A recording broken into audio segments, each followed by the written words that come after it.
All right, let's talk about something we all feel every single second of our lives. Time. It just marches forward, right? Relentlessly.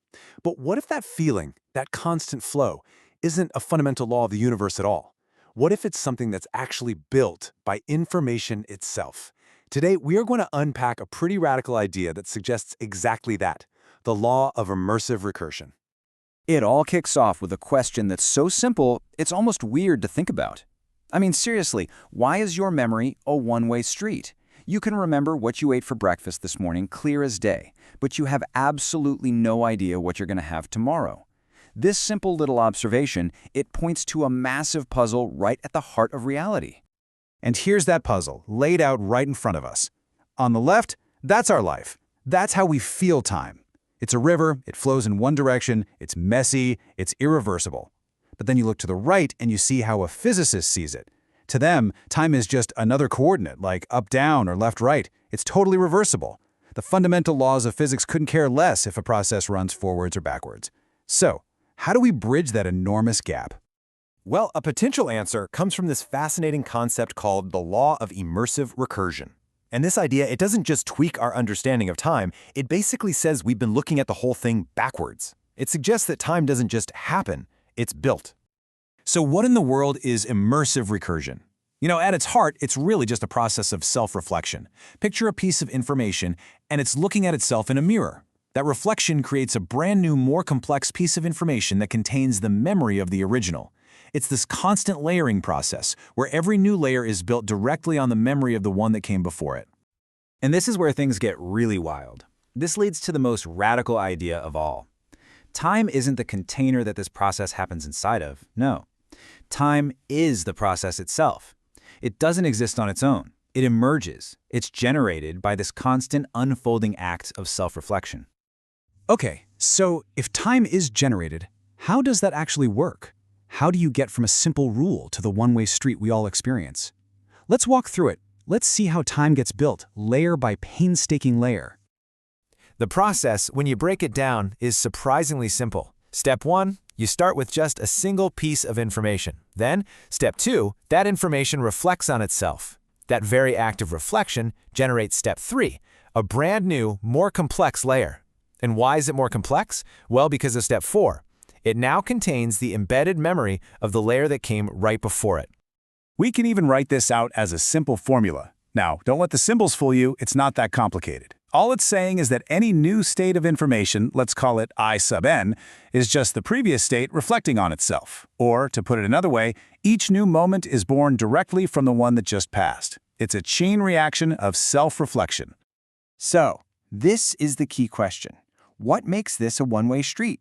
Why can't you go backwards? Well, it's because the whole process is fundamentally asymmetrical.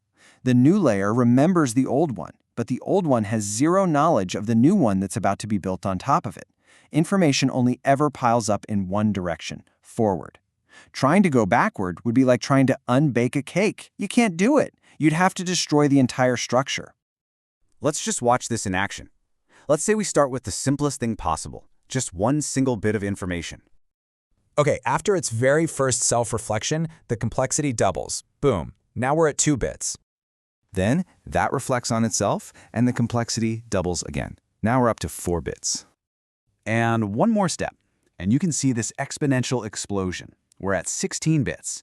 It becomes obvious really fast how this complexity just skyrockets, making any kind of reversal practically impossible.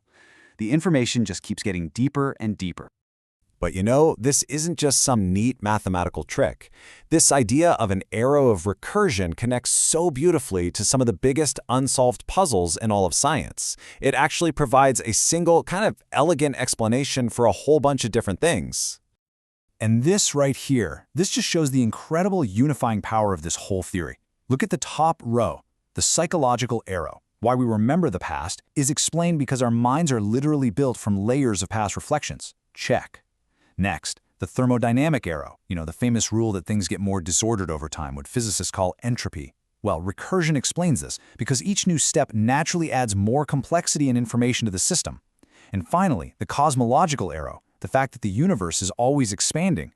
Well, that looks a lot like a mirror of this exact same forward-moving process. 3 completely different arrows of time, all driven by one single engine. recursion. So if we actually accept all this, it forces us to ask a very, very deep question. After everything, what is time, really? The philosophical implications here are just staggering.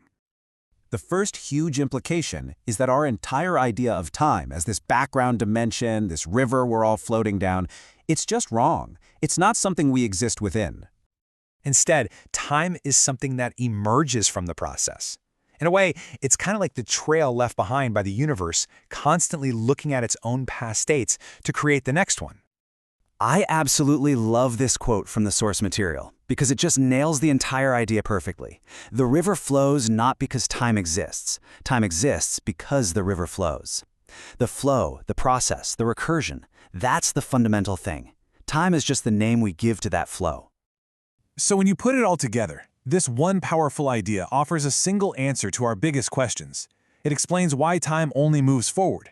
It tells us why our memory is a one-way street.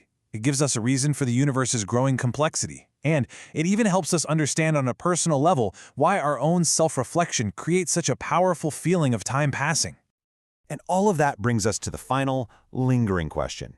If something as fundamental to us as our experience of time is just an emergent property of some deeper process, it really makes you wonder, what else about our reality is too? What other things that we take for granted are just structures built by information reflecting on itself?